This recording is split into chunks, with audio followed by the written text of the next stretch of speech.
I'm Joe Breeze, curator at the Marin Museum of Bicycling, here to show you a few things about the advent of the bicycle.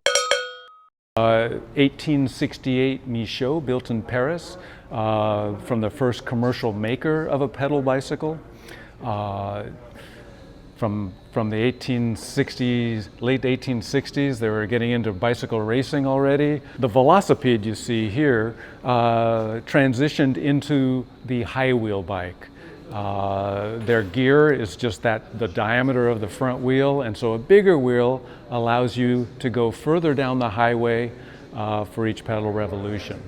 The wheels got big enough, so big they fit your inseam. This is a 53-inch 1886 Rudge high wheel bike. And it's not a very safe bike, and so what they came out with next was a tricycle. And over here you can see the driving wheel. On this side are the two steering wheels, steered with a gear rack and pinion steering to turn the front wheels. Of course, the big wheel is for driving the bicycle. And that's awesome. Yeah, and James Starley, the inventor of this design, had women in mind when he came up with this bike. Women could not, in the Victorian era, women could not pedal a high wheel bike, but they could pedal this Coventry Rotary, a very popular bike in the early 1880s. Now, as clever as Starley was in coming up with a two-track tricycle, a single-track vehicle is one better, and it's the roller chain that made the safety bicycle possible. And it has the famous Bush roller chain that Hans Reynolds came up with, patented in 1880, and that's what allowed a chain to last. That's what keeps a chain from wearing out when it comes in contact with the teeth. And now you had a remote place to pedal from, and no longer pedaling on the front wheel and sitting about yay like we do today. They shifted it all back to here so you weren't going to tip over that front axle. And with the transmission you could gear up the bike, so the driving wheel did not have to be as large. And it just makes the bike better, but a little rougher. They're still on a solid rubber tire here. And so what they did next was come up with articulated suspension, 100 years before the mountain bike, where this part of the frame and this part of the frame are separate from each other and only connected around this crank spindle with two ball bearings to give you a swing arm of 2 to 3 inches that these torsion springs took up the travel with. So, yeah, and so the bike moves on until finally we can see a bike very similar today, a diamond-shaped frame with two pneumatic tires. It was the pneumatic tire that sent bicycles into the stratosphere. It was a huge moment. Imagine New York City in a 1-mile radius. You would have 80 bicycle shops to feed the need, okay? It was crazy popular in the 1890s, the golden age of cycling. Things moved on through the 20th century. There was bicycle racing. There was the bike boom in America, which got a lot of us on bicycles in the 1970s. It got adults buying bicycles for the first time since the 1890s in America, really, to any great degree. And that helped spawn things like the mountain bike.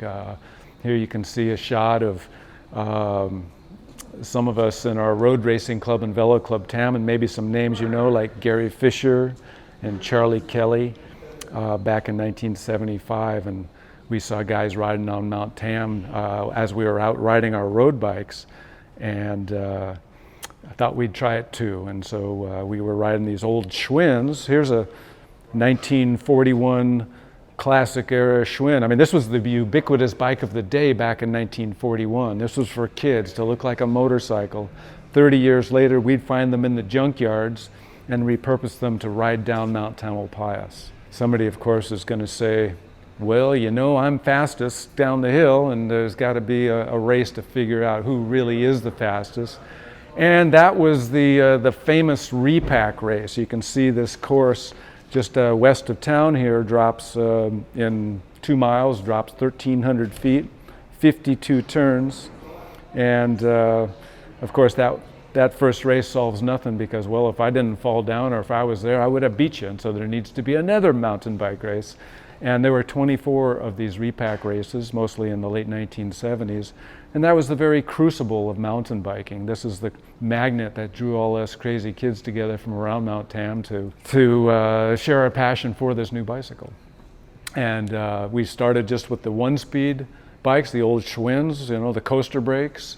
And eventually people like Gary Fisher. Gary Fisher is the first guy I knew who put a derailleur onto a balloon tire bike in Marin County. This bike here is essentially the mongrel hybrid, all these these road bike parts from around the world that were strong enough put onto the old Schwinn frames to make a bike we could also climb uphill as well as fly downhill on. So anyway, these guys are busting their old frames and coming to me saying, "Hey Joe, when are you going to build me a new frame?" And I was already a custom road bike builder, and I'm thinking, hey, aren't we just having fun out here? My tech side was reserved for the road racing side, and this was my day off out in the woods with my friends. And eventually somebody offers me, Charlie Kelly in fact, offered me $300, and I figured, okay, I will make 10 frames. And I drew up careful drawings of a side view and a top view, and this is the prototype right here. This is the first time you had a purpose-built frame all outfitted with brand new parts. This is essentially your first shiny new mountain bike.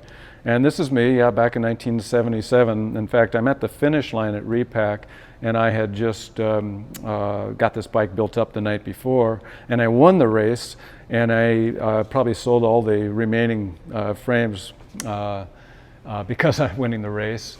And that second one there, that's Breezer number 2 I built for Charlie Kelly.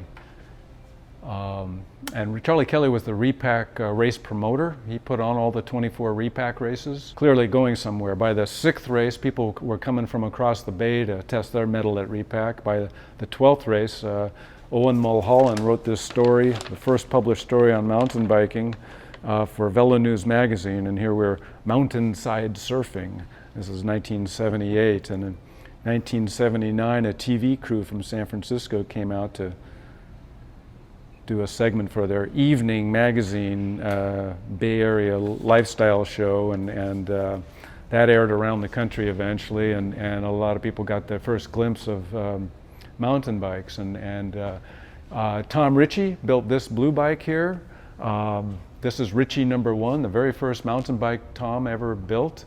He had already made maybe 1,000 road racing frames by this point. This is 1979 right here. He built Ritchie number 2 for Gary Fisher, and a couple of months later, Tom Ritchie called up Gary and Marin saying, "Hey, I just built 9 more of these frames. Maybe you could sell them for me in Marin County. Nobody down here in Palo Alto knows what they are." Gary Fisher brought these 9 frames up here and ran into his good buddy Charlie Kelly, and they eventually went into business selling Tom Ritchie's frames. These guys rounded up the eclectic parts to build them up in the bike. The name of their company was Mountain Bikes. Okay, this is not what we called them here. We called them clunkers, bombers, ballooners, cruisers. But Mountain Bikes, their company, was the very first company dedicated to selling this new kind of bicycle, these mountain bikes. And Tom Ritchie was the frame supplier, and Gary and Charlie rounded up these rather eclectic bike parts to build them up into these mountain bikes here. They hung out their shingle just down the street a few blocks at Mountain Bikes, and they were selling bikes all over the country, in flatland Florida even, and of course in the mountainous areas.